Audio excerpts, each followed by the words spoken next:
Think Realty Nation, it's your host, Abhi Golhar. Welcome to another wonderful podcast.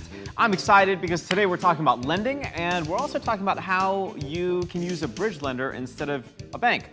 Now, many of you that are just jumping into the real estate space, you're thinking, well, how do I use the appropriate amount of leverage? Whether you're in California, whether you're on the West Coast or East Coast, let's actually be frank. The West Coast is better because of the sunsets, the temperature, the food, and just like the opportunities. I think the West Coast, California, is fantastic. I might be biased in saying that, only because our guest is from California and he's with Rodeo Lending. They're based out of Los Angeles, but I mean, I truly believe that Napa is really my favorite place in the whole wide world, and it should be yours too. Listen, if you're a real estate investor, this is your show right now today, because you'll learn how to leverage your capital in the right way, how to reposition real estate, what that means to your benefit, and you'll hear that directly from a lender. This podcast is brought to you by Think Multifamily. Whether you're a passive investor or an aspiring syndicator, ready to learn how to grow big and fast, Think Multifamily is the industry's leading acquisition and education company. They're here to help you invest for your family's future every step of the way. Check them out. Go to www.thinkmultifamily.com.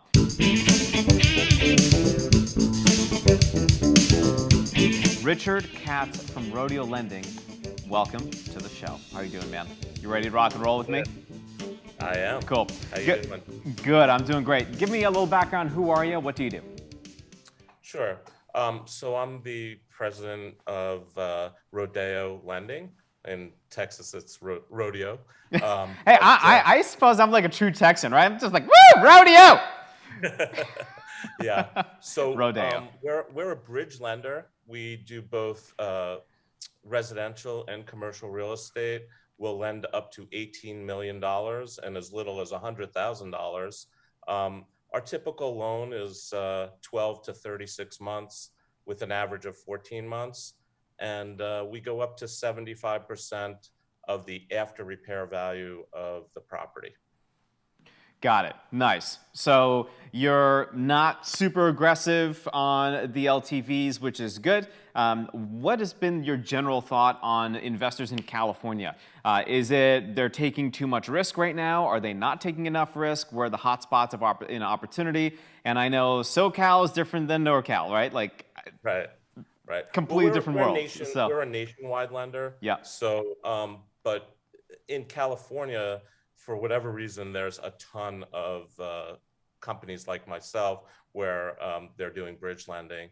And I think it varies. There are some companies here that are extremely conservative, and others do things that are, a mystery to me. They'll go up to 100% of the purchase price. They'll go up to 95% of ARV, which I think is a recipe for disaster, really. And that's, worrisome when you're getting to a bubble, when you're seeing companies doing this sort of thing. So why would a bridge lender go up to 95% or 100%? I think they're desperate to get out capital. They have some capital and they need to get it out, and they're willing to take risks that are undue. I mean, and also since the real estate market has been going up on a pretty fast trajectory, they think it's never going to end. And I'm here to tell you that it will eventually. I've been through several cycles, and what goes up must come down eventually. It's a song that never ends. Da, da, da, da, da, da. Fair enough. Where do you think the market's going to be in the next year or two? Is that are you thinking here? Are you thinking here? Are you thinking here?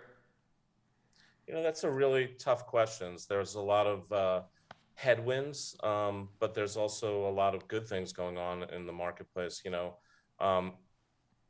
The obvious COVID overlay of what's been going on is always worrisome, whether it's going to get worse, whether there's going to be a new variant. There's also a lot of things going on in China right now that are worrisome, with that big real estate company that has pretty much failed and not paying their debt.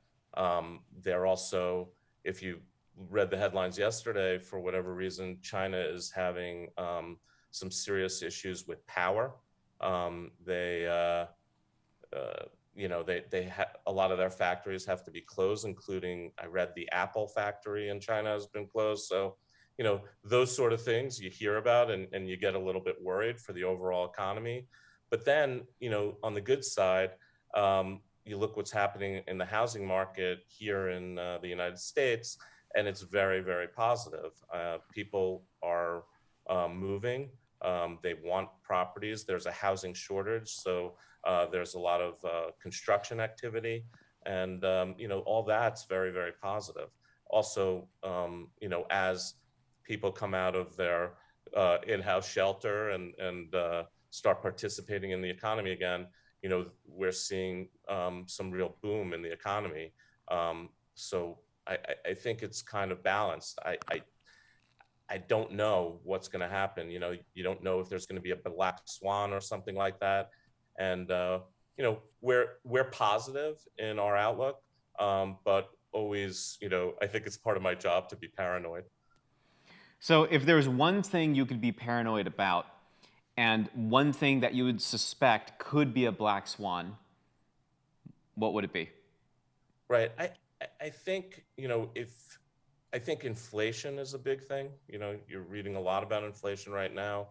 Oil prices are at a very high price right now. A lot of other things I was reading, bacon is at an all-time high to buy bacon. And, so when you talk about real estate, affordability is the biggest thing. So when you have other kind of things on your budget that are going up in price, it affects affordability. So I think that's a headwind for real estate. I also am worried about what's going on in China right now. What I previously said, there are supply chain issues already, and I think that's going to get a bit worse. We're having trouble in the economy filling jobs. There's not enough people working. There's 90 ships backed up in the Long Beach harbor, waiting to get unloaded. And, it's all basically a labor shortage. They're trying to get 24-hour, labor, but they can't. So it's an interesting dilemma. Yeah, my world blows up when Amazon, like my Prime delivery, goes from 2 days to 5 days, which, Richard, is not acceptable. Okay, that is not, listen, I live in America, and I want Prime delivery to be less than 2 days, and at the most 2 days. That's a problem for me. If my experience at like a Wendy's drive-thru takes an extra 5 minutes, Richard, that is not acceptable. I'm totally kidding. I'm the guy beeping behind you to say, where the hell's my food? Where is it? Well, I want my smoothie. Exactly, where's my milkshake? Okay, this body only drinks Wendy's milkshakes, and if I don't get delivered on time inside of 5 minutes, we have issues. I think all of this could be fixed with a solar power grid in the farmlands of China, but that's a different story for a different day. We were talking about really, this should just become a political podcast at this point. We were talking about where people are moving regarding a tax climate, business climate. Can you talk to that and how and where you see the real estate opportunities as a result of that? Sure. I think the states that you're seeing having really significant growth are business-friendly, low tax or no tax, state tax, that is, states like Florida, Texas. Arizona is growing like crazy. We just got licensed there in Arizona, and we're seeing tremendous growth there. Tennessee is experiencing tremendous growth, especially the Nashville area. Idaho, tremendous growth. Utah, housing prices in Utah we've seen go up significantly, and tremendous amount of construction going on there. And these are all states that have either no tax or low tax. and people are migrating there. There is an understanding that, with the new administration, they probably will raise federal taxes. So I think people want to be in a place where um, their taxes for the state are going to be low. They're going to be in a business-friendly environment so they can make as much money as possible. Um, and I think those states are going to have significant growth. Now, I live in California. There are areas in California, despite our high taxes, that are seeing growth and opportunity. And I don't rule out any states that have high taxes of having growth, but I think where the real growth is happening is these low tax, low regulation, kind of business friendly states. So it's kind of an interesting question. You mentioned there are still opportunities in California. How can that be when everybody wants to move out of the state of California? Well, it's interesting. We are still a technology hub, and I live in Los Angeles. So Los Angeles, they where the beach, they call it Silicon Beach, Santa Monica, Venice area. There's an attraction there for a lot of the technology companies are, at least if they're not moving their headquarters there, they're at least opening up many offices there. And we're seeing growth that way. So when technology comes in, it's really a big driver of growth. It also is a big driver of property values going up because a lot of these tech companies have big financial gains on the stock market and everything else. So people have the ability, once they kind of cash out of that, to buy some significant real estate, and you're seeing growth that way. Got it. What do you think about the Midwest? You got licensed in Arizona. I think Arizona is a great market. I love Phoenix. Scottsdale is fantastic. If you maybe even head west a little bit in some of these secondary markets. It's the fastest growing state in the country. Yeah. Right now, it's incredible what's going on there. Yeah, the U-Haul index for Arizona. Arizona, I think, was number 21 or 22 last year, if I remember correctly, on where like people wanted to move. This year, they're number 5. It's nuts. Wow. It's like people just want to go to Arizona. I think it's great. Now, why people don't go to Michigan, I'm not entirely sure. It could be because of Detroit and it's just armpit of America still, maybe. I think Detroit's still growing, though. You had Quicken Loans there. Yeah, and Gilbert did a good job. A tremendous job of really spearheading the growth of that city. So, Midwest, I think, is more steady and growing in certain areas. There's obviously a lot of pressure because of some of the manufacturing that has left those areas.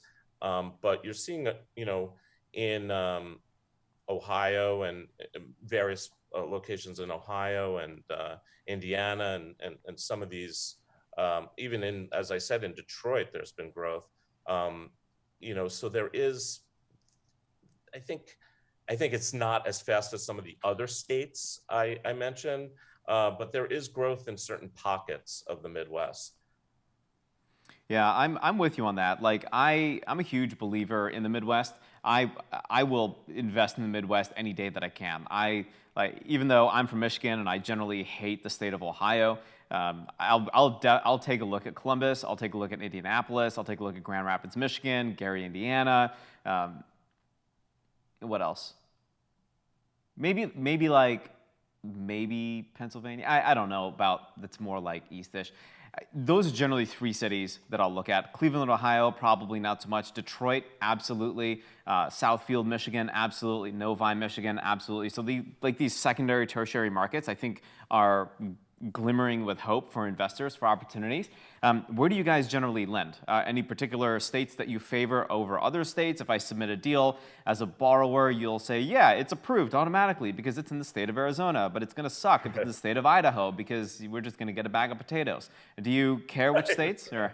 Well, we don't check any state where we'll say, oh, we'll definitely lend on any property there. But having said that, we are in California, so we understand California really well. We do probably 40% of our lending in California, just because we're located here. But we really like Florida. We do a lot of lending in Florida. We like Texas. We like Arizona, as I said, and that's kind of new to us because you do need a license there to lend, and in our type of space, and we just recently received it. You know, we just closed a few loans in Idaho. Like Idaho, it's you know, a lot of people are moving there. It's a really beautiful place to live. We did just closed a loan in Haley, Idaho, on a beautiful house. You know, but we do lend in the Midwest. We did. You mentioned Columbus, Ohio. We did I think it was like 15 homes in one deal in Columbus, and that, you know, the people who bought those homes did really well. The prices of those homes went up significantly. They did a great job on refurbishing them and making them more valuable. Will you do anything, saying like Alabama, long-term rentals in Alabama, say $65,000 to $75,000? Do you guys have a minimum? Last question, then we gotta go. Our minimum is 100,000, but Okay. you know, we make exceptions if you know, if it's worthwhile with the client. If it's a repeat client, we'll make some exceptions. What are your we rates do on? Alabama? Yes. Okay. If it's really rural, probably not. But if it's in one of the cities or close to it, yeah. Got it. What are your general rates on, say, like if I'm buying a single family rental in Birmingham, so it's legit city, for say 15-year loan? Well, we are short-term loans, so Okay. we do usually 12 months to 36 months. Okay. Because we're usually a bridge to a bank loan. To Yep, be honest, for that case. we're doing fix and flip loans, and on the commercial side, usually repositioning loans. But having said that, our rates are anywhere from 7.5% to 9.99%. Okay. And 1.5 to 2.5 points usually. Got it. Great. This was awesome, Richard. Thank you so much. I certainly appreciate it. Thank you. Yeah, definitely get in touch with Richard. Rodeo lending, right? RodeoLending.com. Like the street. Like the street. We have a Rodeo Drive in Atlanta. It's kind of interesting. It's not the Rodeo Drive, but it's, you know, our copycat version of it. So it's kind of neat. But, you know, hey, if you're from Texas, go to the rodeo. That's fine too, as long as you give Richard some business, exactly. right? We're Rodeo, California, rodeo in Texas. There you go. I love it. Richard, we'll be in touch for sure. Thanks so much. Appreciate the insights. Thank you. Yep. See you next time.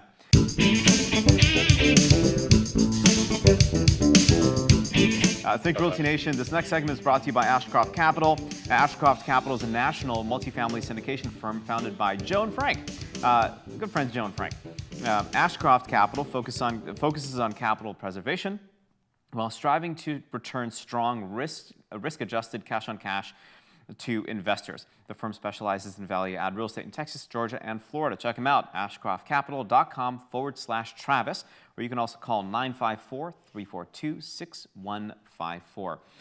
Ladies and gentlemen, there are 4 steps to vetting any general contractor. There was an article written on the thinkrealty.com blog by Taylor Miller who talks about these. I'll talk about 2 of them. Number 1, capability and compliance. I think number 1, we talk about capability.